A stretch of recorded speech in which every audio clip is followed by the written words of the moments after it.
all for coming out, and really looking forward to the start of a new season. The time is coming. Our guys have been working very hard. Excited to see, us get out on the floor, with people in the stands, because I know they're looking forward to that too. We've done a lot of working together, a lot of practicing, competing against each other, but like any young player, and I remember those days, you want to get out and start competing against other people. So I know they're looking forward to it. And I know we are as coaches as well. Coach, it seems like every year we talk about it's a brand new roster, so you have to get to know a new team. Is there a formula now that works in the age of the transfer portal, kind of speed along that process so the chemistry starts to build? Well, I think it's important for you to, stay with your standards. Everyone has a system that they run. I know we do. And, with that in mind, you try not to compromise some of those values that you've established. And so it's important that you take advantage of your summers, take advantage of your fall. It's hard to give the habits that you want a young man to have in 9 months, because that's how long you have a lot of these student athletes now. But you can instill some of the things that you do well. I just think you need to keep it more simple and simplify things a little more so that they aren't having to go into depth, but they're getting the foundational things and the fundamental things that they need to be successful with. Coach, you mentioned brand new roster. That's been the key the past few seasons, but there's one key difference, not having Darius Johnson. Does that feel like a new challenge for you? No, definitely a new challenge, especially at the point guard spot. Having someone that I've been able to rely on at that position for a number of years. It's rare these days who will have a player like Darius. He may be the last player, like that. And so it was great having him for all 4 seasons. So now what you want to do is you want to try to recruit guys that fit your system. We think we're able to do that and find guys that, maybe have some experience. And so once they learn who I am and what I expect, I think they'll be able to go out there and compete at a high level for us. And so that's what we looked to do this season, was find guys that maybe had some experience, that could come in, who's played the position, has some success, and then try to instill our system and install our system with that new player. Coach, you have 2 pairs of teammates that both transferred here together from the transfer portal. You got the Mississippi State pair and then the Milwaukee pair. Is that something that kind of happened on their side with the portal, or more your side as far as bringing someone they're already familiar with from their school? Well, it gave us instant chemistry. Having those guys come in, you talk about losing all of your, roster, which we did. Having a few guys come in that have played together, at least those players there's some familiarity. And so in both cases, I think both sets of players have really helped us in that regard, because they know each other. Even though they come from a different system, you can see there's a feel amongst them from having been in practices together, having been in games together. So absolutely it's something that's worked out for us.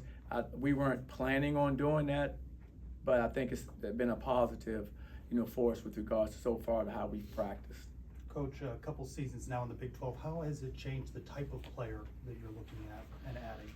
Well, we're growing and along with, learning the league, and part of that is just gaining experience. And so we found that we were, one of the smaller teams in our conference physically over the last several years. So we tried to, get a little more length, a little more physicality to face the teams that we have to play against, throughout the league play. You get beat up pretty good in this league. It's very physical, and I think that's took its toll on us the last couple of seasons. So we tried to size up in some of our positions, get a more length, a little more weight. And I think that's been a positive thus far, this, early in the preseason. So I'm hoping that continues to carry over, just having the size to match up on a nightly basis in this conference. How have these players adjusted to the type of defense you like to play? You know what, they've taken to it. We're not where we're going to be, of course, and we shouldn't be right now, but I think they're working towards what we want. They understand the importance of every defensive possession. It starts with that, and then they have to understand the technique and positioning of where they need to be consistently. But I do like their attitude from the standpoint they want to compete defensively. They want to, they want to do it, and so that's a very important part for any player, is that willingness to buy into what we're trying to do. And most of these players come from scoring.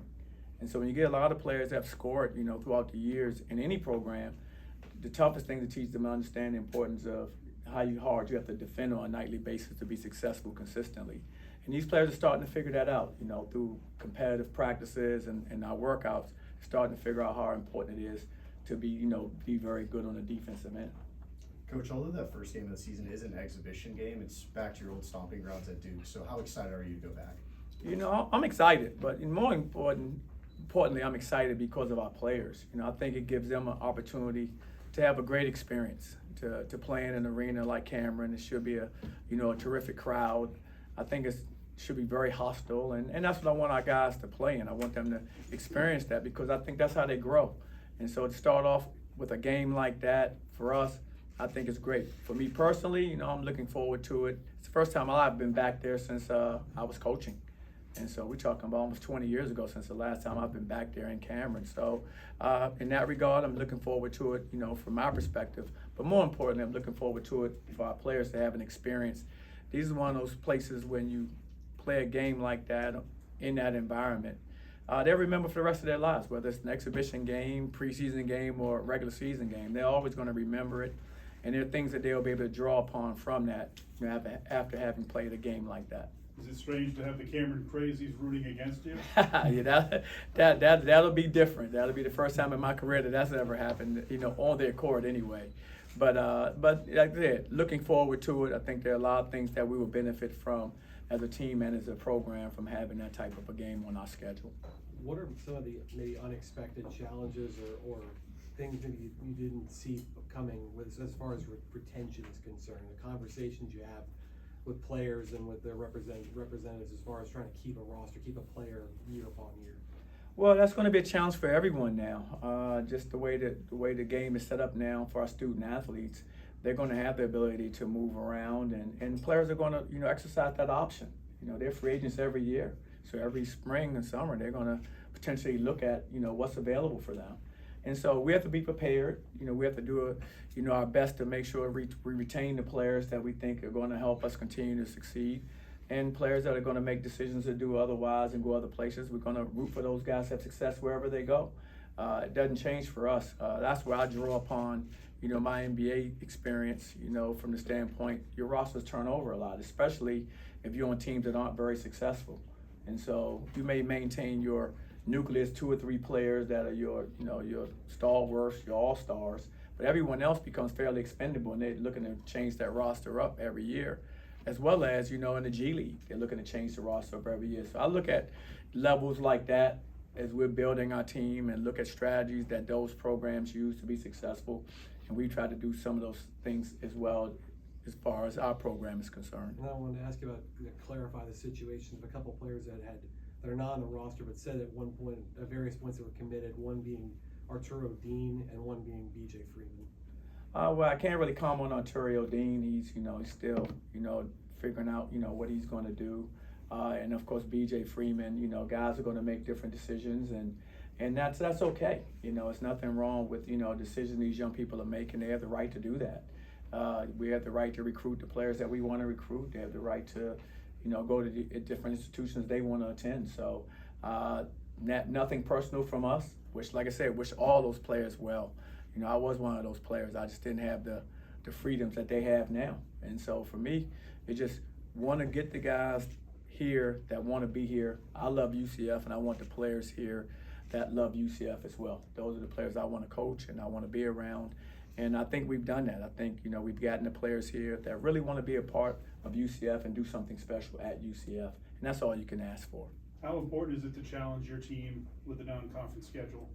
Very, very important that we challenge our team in non-conference. I mean, there's no way you can prepare for the Big 12 if you don't play a heck of a preseason schedule. All you do is get knocked back. And so we've always tried to challenge ourselves, no matter where we were within the American Conference or here.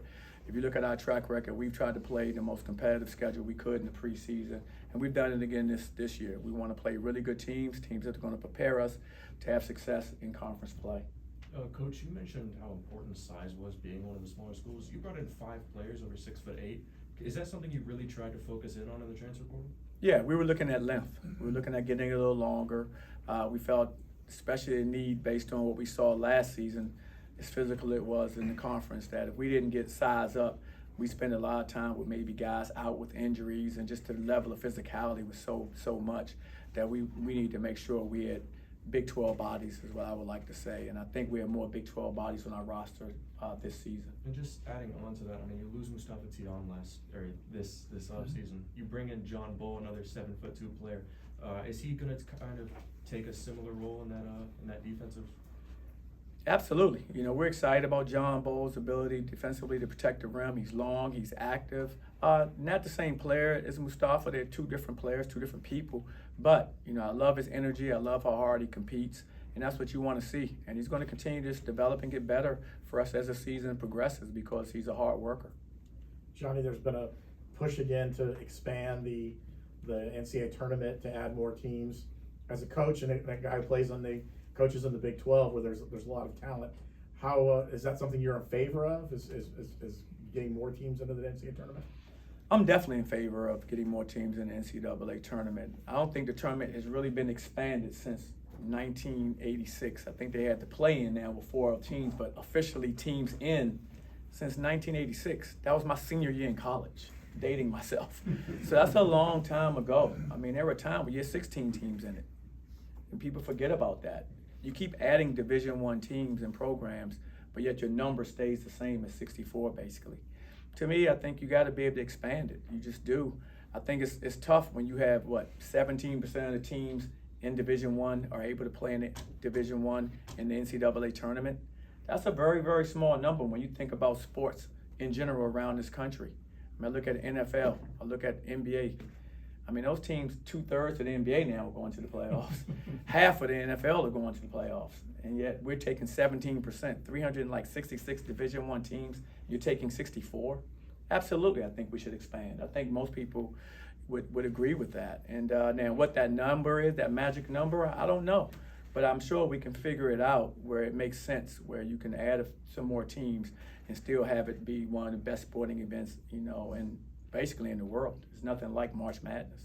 Based off of what we've seen so far and the practices that you've had, clearly you can't tell the future, but what do you think is the biggest change this season that you feel that could affect winning immediately or the fastest? I think the biggest thing is us to become a better defensive team, and I think we're well on our way to becoming a better defensive team. I thought we were a few possessions away last year, and you have to be better in that area in order to be successful in those possessions, and we just weren't at.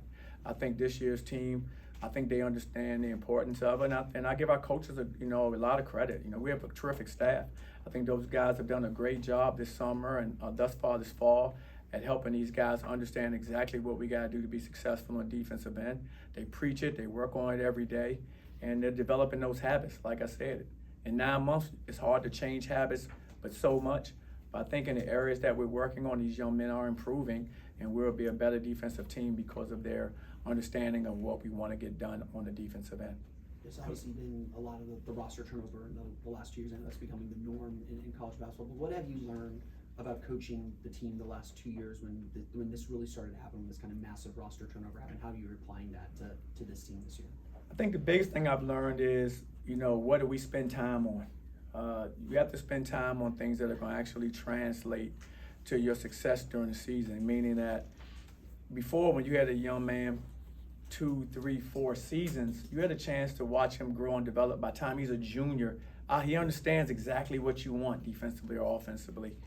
Now, everything is fast forwarded. So I think I mentioned it earlier. I think the only way you can accomplish that is to kind of simplify what you're doing. So therefore, you're concentrating on a few things that we want our guys to be very, very good at, as opposed to a multitude of things that you may have a team that's seasoned. You got these veterans, they're back. This is their 4th year in your program. A la Darius Johnson last year knew everything. Where maybe, Jordan Ivy Curry, he didn't know as much. I mean, it was new for him, and you only had him for the 9 months. So I think that approach where you kind of limit what you're doing. You just understand, okay, what's the most important things, and you just really concentrate on those things as much as you can and try to develop those habits. Coach, you talked earlier about the physicality in the Big 12. How have you kind of prepared for that? Is there a way to prepare for that? And how do you kind of keep your guys, durable throughout the rest of the season? Well, 2 things, that you just mentioned. One, I think our preparation is how well we compete in practice every day, how hard we compete. And as far as our durability, that's on us to make sure that we pace our players. Like, we don't want to go into practice and in practice light because we're trying to, we're worried about if we're going to get injured.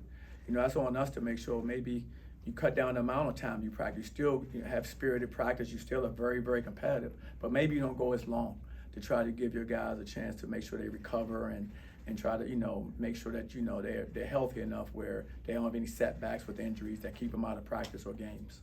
Riley's a homecoming for him there. Talk about how he fits to this roster and this team, and do you envision playing with the pace that you did last year, for example, where you play with more pace, more, perimeter shooting? Well, with Riley, excited about Riley being a part of our program. He's a hometown guy, and he wanted to come back home. He wanted to do something special in his hometown, and I respect him a great deal for that. I love to see young people make decisions like that, and he did. And so we're excited to have him. He's worked very hard. I've watched him continue to get better throughout the months that we've had him here, learning our system. He's getting more and more comfortable.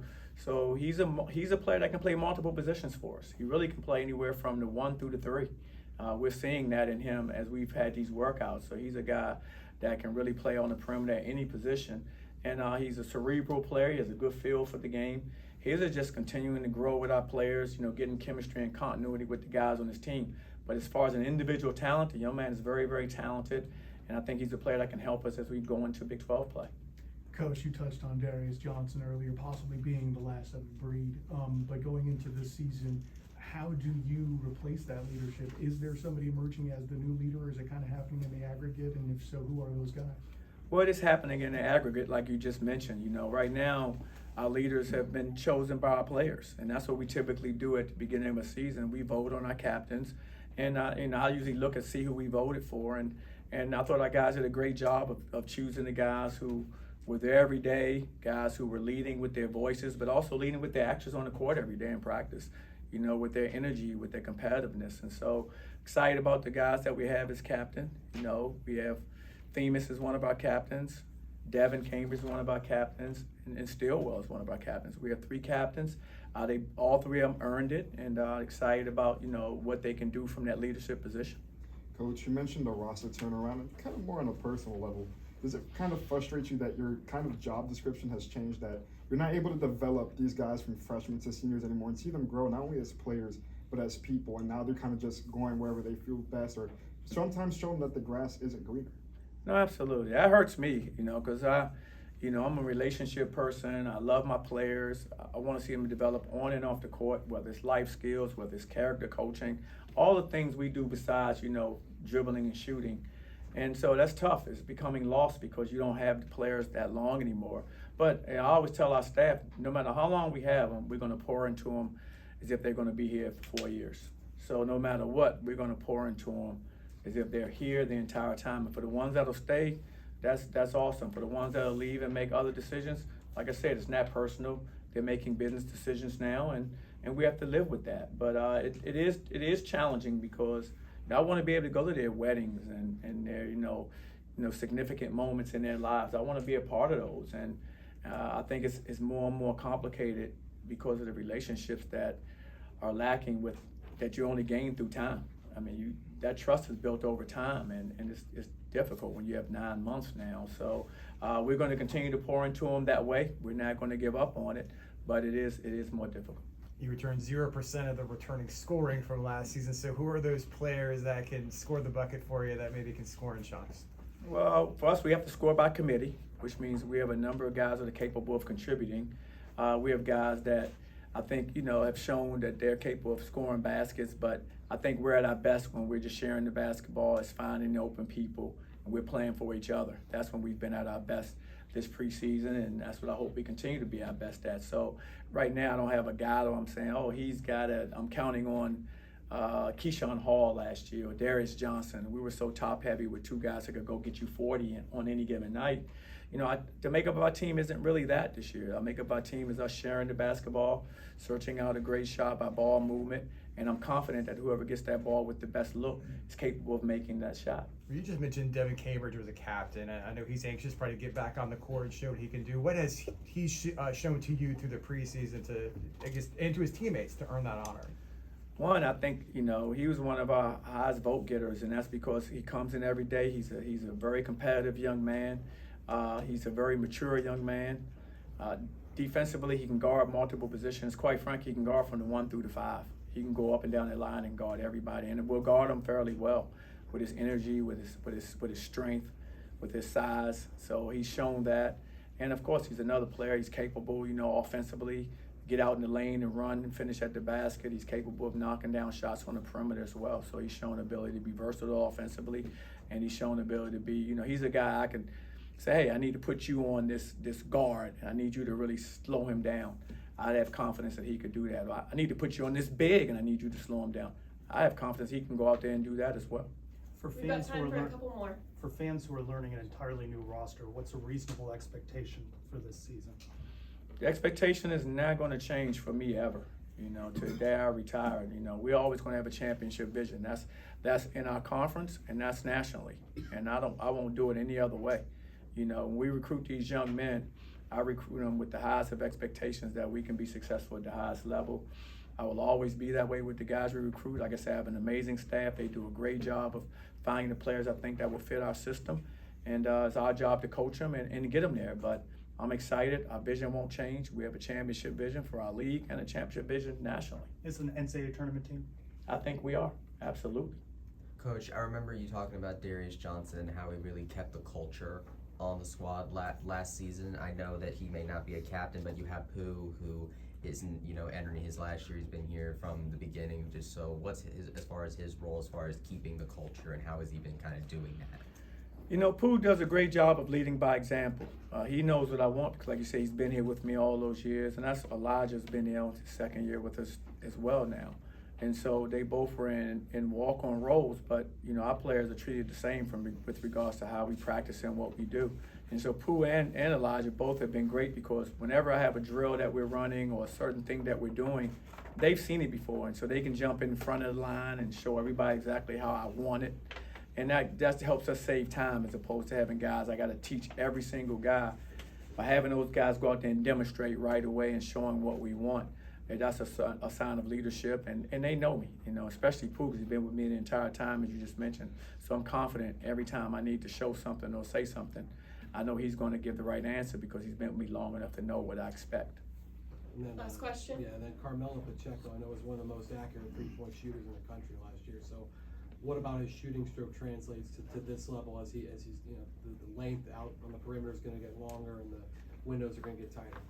No, he's a prime example of a player, as you mentioned. He was a three-point specialist. He can really shoot the basketball from behind the arc. And just having players that are capable of being on the floor like that, it just forces defenses to get strong, to get spread out. People want to, limit penetration. They want to limit threes. So when you have players like that really open the floor up, the game is a little bit easier to play 4-on-4 than 5-on-5. So if you can sag off guys in 5-on-5, you can really shrink the floor and make it very, very difficult to cover ground and get into the paint. But when there are players out there, a la, Carmelo, you have to stay close enough to a player like that where it gives bigger gaps and bigger lanes to be able to create and drive off penetration. So, we're excited to have players like that on our roster. Appreciate it. Hey, guys, again, thanks for coming out. It's good seeing all of you.